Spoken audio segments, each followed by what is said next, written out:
کریم اما بعد درود شریف پڑھیں۔ ماشاء اللہ۔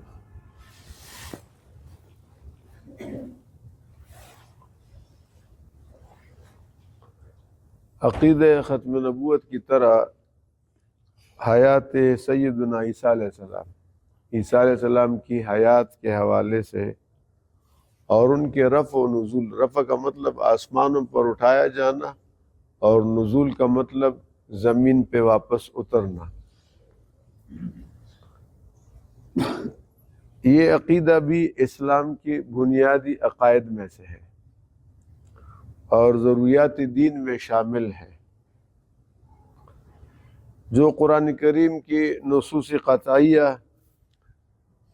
احادیث متواترہ اور اجماع امت سے ثابت ہے۔ عیسیٰ علیہ السلام کا زندہ ہونا، آسمان کی طرف اٹھایا جانا، پھر آخری وقت میں واپس اترنا، یہ اسلام کی بنیادی عقائد میں سے ہے۔ جیسے جناب رسول اللہ صلی اللہ علیہ وسلم کا ختم نبوت کا عقیدہ اسلام کی بنیادی عقائد میں سے ہے، اس طرح یہ بھی اسلام کے بنیادی عقائد میں سے ہے۔ یہ عقیدہ قرآن سے بھی ثابت ہے، رسول اللہ صلی اللہ علیہ وسلم کے احادیث مبارکہ سے بھی ثابت ہے اور امت کے اجماع سے بھی ثابت ہے۔ علماء امت نے کتب تفسیر اور شروح احادیث اور کتب علم کلام میں مکمل توضیحات اور تشریحات کے ساتھ اس کو واضح فرمایا ہے۔ آج کی نشست میں ظاہر ہے ہماری یہ نشست مختصر ہوتی ہے، تو اس میں ہم عیسیٰ علیہ السلام کے بارے میں جو اسلامی عقیدہ ہے اس کا لب لباب آپ کے سامنے ہم پیش کرنا چاہتے ہیں، تاکہ آپ کو سمجھ میں آئے کہ عیسیٰ علیہ السلام کے بارے میں اہل اسلام کا کیا عقیدہ ہے۔ یہودیوں کا اپنا عقیدہ ہے، ان کے بارے میں عیسائیوں کا اپنا ہے اور ہمارا عقیدہ ہے۔ ہمیں اللہ کے رسول صلی اللہ علیہ وسلم نے بتایا اور اللہ کے رسول صلی اللہ علیہ وسلم پر جو آسمان سے وحی اتری، اس وحی کے اندر ہمیں بتایا گیا۔ چنانچہ حضرت عیسیٰ علیہ السلام کے متعلق اسلامی عقیدہ یہ ہے کہ وہ حضرت مریم کے بطن مبارک سے محض نفخہ جبرائیل سے پیدا ہوئے۔ یہودی بدبخت کہتے کہ وہ زنا کی اولاد تھی، نعوذ باللہ۔ قرآن و حدیث نے ہمیں بتایا کہ اللہ نے جبرائیل علیہ السلام کو بھیجا اور انہوں نے حضرت مریم کے گریبان میں پھونک مار دیا اور اس سے وہ ان کا وجود ہو گیا، اور پھر عام ضابطے کے مطابق جس طرح خواتین بچوں کو جنتی ہے، اس طرح مریم علیہ السلام نے عیسیٰ علیہ السلام کو جن لیا۔ اور قرآن نے بتایا کہ یہ تعجب کی بات نہیں ہے کہ عیسیٰ علیہ السلام بغیر باپ کی پیدا ہوئے۔ ان مثل عیسیٰ عند اللہ کمثل آدم، کہ عیسیٰ علیہ السلام کا اللہ کے ہاں باپ کے بغیر پیدا ہونا ایسا ہے جیسے آدم علیہ السلام بغیر ماں باپ کے پیدا ہو۔ اس کو مانتے ہو؟ سب سے پہلا انسان کون ہے؟ آدم علیہ السلام۔ ان کو اللہ نے مٹی سے پیدا کیا۔ وہ شیطان مردود جس نے حضرت آدم کو سجدہ کرنے سے انکار کیا، اس سے بھی پوچھا گیا کہ تم نے کیوں سجدہ نہیں کیا؟ اس نے کہا خلقتنی من نار وخلقتہ من طین، آپ نے مجھے آگ سے پیدا کیا اور آدم کو مٹی سے بنایا، میں کیوں سجدہ کروں؟ تو وہ بھی اس بات کا قائل تھا کہ آدم علیہ السلام کو اللہ نے مٹی سے بنایا ہے، ٹھیک ہو گیا، بغیر ماں باپ کے بنایا۔ اس طرح پھر بنی اسرائیل کے آخری نبی بن کر مبعوث ہوئے، سب سے آخری نبی جناب رسول اللہ صلی اللہ علیہ وسلم سے پہلے جو نبی گزرے وہ عیسیٰ علیہ السلام۔ عیسیٰ علیہ السلام جب آسمان پر اٹھائے گئے اور جناب رسول اللہ صلی اللہ علیہ وسلم دنیا میں تشریف لائے، اس کے دوران جو زمانہ ہے وہ 571 سال ہے۔ کتنا ہے؟ تو یہ سب سے آخری نبی ہوئے، حضور سے پہلے انبیاء کے سلسلے کے، یعنی دوسرے لفظوں میں بنی اسرائیل کے آخری نبی ہوئے۔ اب سمجھ گئے بات کو؟ ان کے بعد 571 سال بعد جناب رسول اللہ صلی اللہ علیہ وسلم دنیا میں تشریف لائے۔ ایک تو ہمارا یہ عقیدہ ہے۔ یہود نے ان سے بغض اور عداوت کا معاملہ کیا، اور آخر کار جب ایک موقع پر ان کے قتل کی مذموم کوشش کی تو اللہ تعالیٰ کے حکم سے فرشتے ان کو اٹھا کر زندہ سلامت آسمانوں پر لے گئے۔ وما صلبوہ وما قتلوہ یقینا بل رفعہ اللہ الیہ۔ قرآن کہہ رہے ہیں نہ انہوں نے ان کو قتل کیا، نہ سولی پر چڑھایا، اللہ نے ان کو آسمانوں پر اپنے پاس اٹھا لیا۔ یہ نص قرآن بتا رہا ہے۔ اور اللہ تعالیٰ نے ان کو طویل عمر عطا فرما دی، اور قرب قیامت میں جب دجال کا ظہور ہوگا اور وہ دنیا میں فتنہ اور فساد پھیلائے گا تو حضرت عیسیٰ علیہ السلام دوبارہ قیامت کی ایک بڑی علامت کے طور پر نازل ہوں گے اور دجال کو قتل کریں گے۔ دنیا میں آپ کا نزول ایک امام عادل کی حیثیت سے ہوگا، اور اس امت میں جناب رسول اللہ صلی اللہ علیہ وسلم کے خلیفہ کی حیثیت سے آئیں گے۔ امتی نہیں ہوں گے، کیا ہوں گے؟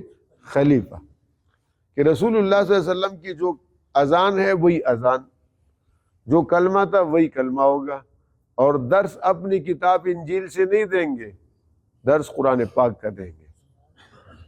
تو یہ میرے نبی کا خلیفہ بن گیا، ہمارا اسلامی عقیدہ ہے ان کے بارے میں۔ خود بھی قرآن و حدیث پر عمل کریں گے، یعنی دین اسلام پر، اور لوگوں کو بھی اس پر چلائیں گے۔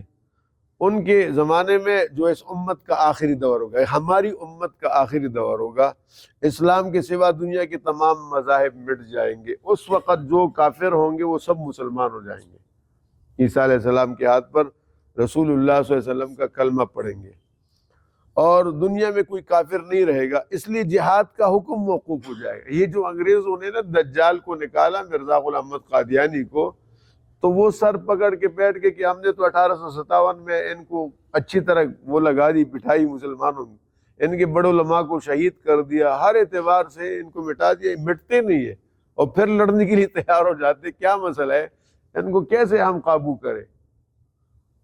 تو انہیں معلوم ہوا اور بتایا گیا کہ جہاد کا ہی جذبہ ہے جو ان میں اٹھتا ہے۔ کیا ہے؟ جہاد کا جذبہ ہے۔ تو انہوں نے پھر اس پہ غور کیا کہ جہاد کو کیسے موقوف کرے، چنانچہ انہوں نے لانچ کیا کس کو؟ مرزا غلام احمد قادیانی کو۔ اس نے پہلے دعویٰ مثل مسیح کا کیا کہ میں عیسیٰ کے مانند ہوں، اور عیسیٰ علیہ السلام کے بارے ہمارا عقیدہ ہے کہ جب وہ آئیں گے تو کیا موقوف ہوگا؟ جہاد موقوف ہو جائے۔ انگریزوں کا اس نے لکھا ہے اپنی کتابوں میں کہ ہم نے انگریز کے ساتھ بڑی وفاداری کی، انگریز سرکار کی، اور جہاد فساد ہے اور موقوف ہو گیا، اور یہ بہت ساری باتیں لکھی ہیں، کتابوں کے اندر موجود ہے۔ تو یہ عیسیٰ علیہ السلام، وہ تو یہ جعلی تھا نا، وہ تو دریوال تھا، صحیح عیسیٰ علیہ السلام تو نہیں۔ عیسیٰ علیہ السلام جو آئیں گے حقیقی معنوں میں، وہ اس وقت جب سارے مسلمان ہو جائیں گے تو جہاد کی ضرورت نہیں رہے گی نا، جب سارے مسلمان ہیں جہاد ختم ہو گیا پھر، اور نہ خراج وصول کیا جائے گا نہ جزیہ، اور مال و زر اتنا عام ہوگا کہ کوئی دوسرے سے قبول نہیں کرے گا۔ آج تو سرکاری وزیر بھی زکوٰۃ کے پیسوں سے اپنے بچوں کو یورپ بھیجتے ہیں سبق حاصل کرنے کے لیے، اور گڑبڑ کرتے ہیں، کرپشن کرتے ہیں۔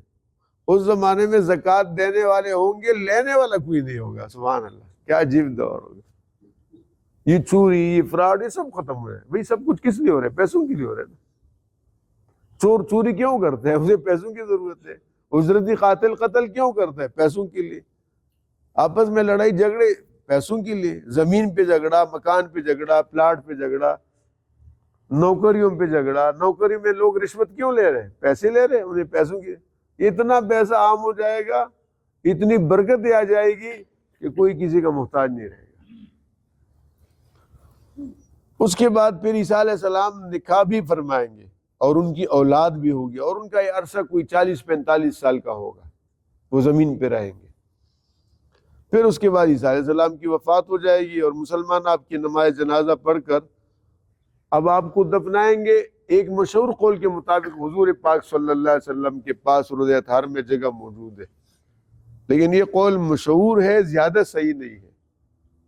کہاں پر دفن ہوں گے اور کسی جگہ کا ذکر نہیں ہے روایات میں، صرف اس جگہ کا ذکر ہے، وہ بھی میں نے بتایا مشہور ہے، لیکن جو ہمارے یہاں محدثین پرکھتے ہیں نا رجال کو، سند کے لوگوں کو، جس یہ روایت اس طرح کا کوئی منظم وہ نہیں ہے، جو ثابت ہو اور صحیح ہو، لیکن مشہور قول ہے کہ وہاں دفن کی جائیں گے۔ یہ تمام امور احادیث صحیحہ متواترہ میں پوری وضاحت کے ساتھ بیان کی گئی ہے۔ وہ احادیث ان کی تعداد 100 سے زیادہ ہے جن میں عیسیٰ علیہ السلام کا یہ تذکرہ ہے۔ تو یہ ہم نے اسلامی عقیدہ بتا دیا، انشاءاللہ اس کو آگے کھولیں گے، ہم ان کی جزیات پہ تبصرہ کریں گے، گفتگو کریں گے انشاءاللہ۔ عیسائیوں کا جو عقیدہ ہے اس کو بھی ہم کھولیں گے، ان کے جوابات ہم دیں گے۔ یہودیوں کا جو عقیدہ ہے اس کو بھی انشاءاللہ کھولیں گے، اس کے جوابات دیں گے۔ اللہ تعالیٰ حضرات کو جزائے خیر عطا فرمائے۔ وآخر دعوانا الحمدللہ رب العالمین۔ اللہم صلی وسلم بارک علی سیدنا مولانا محمد عبدک ورسولک وخاتم النبیین عدد ما تحب و ترضى له وعلی جمیع الانبیاء والمرسلین وعلی آلہ واصحابہ اجمعین۔ یا اللہ ان ساتھیوں کا بیٹھنا قبول فرما، سب کو اجر عظیم عطا فرما، ان میں جو پریشان حال ہے پریشانیاں دور فرما، تنگ دستی دور فرما، جو بیمار ہے یا اللہ ان کو صحت عطا فرما، گھروں کے اندر کوئی بیمار ہے سب کو شفا عاجلہ نصیب فرما، رحمت کی بارش عطا فرما، حضور کے ختم نبوت کے صدقے یا اللہ راحت کا معاملہ فرما، یا اللہ بیماریاں ختم فرما، امت کے لیے آسانیاں پیدا فرما، ہم سب کو حضور کے تحفظ ختم نبوت کے لیے قبول فرما، یا کریم پاکستان کی پاک سرزمین کو ناپاک لوگوں سے پاک فرما، یا ارحم الراحمین ہماری اس مسجد کے درس کے فیضان کو پورے عالم میں پھیلا دے، ان سب ساتھیوں کو راحت اور عافیت اور خوشیوں والی زندگی نصیب فرما دے۔ صلی اللہ تعالیٰ علی خیر خلقہ۔ جمعہ اور پیر عشاء کے بعد 10-12 منٹ کا یہ درس ہوتا ہے، اس میں تشریف رکھ کر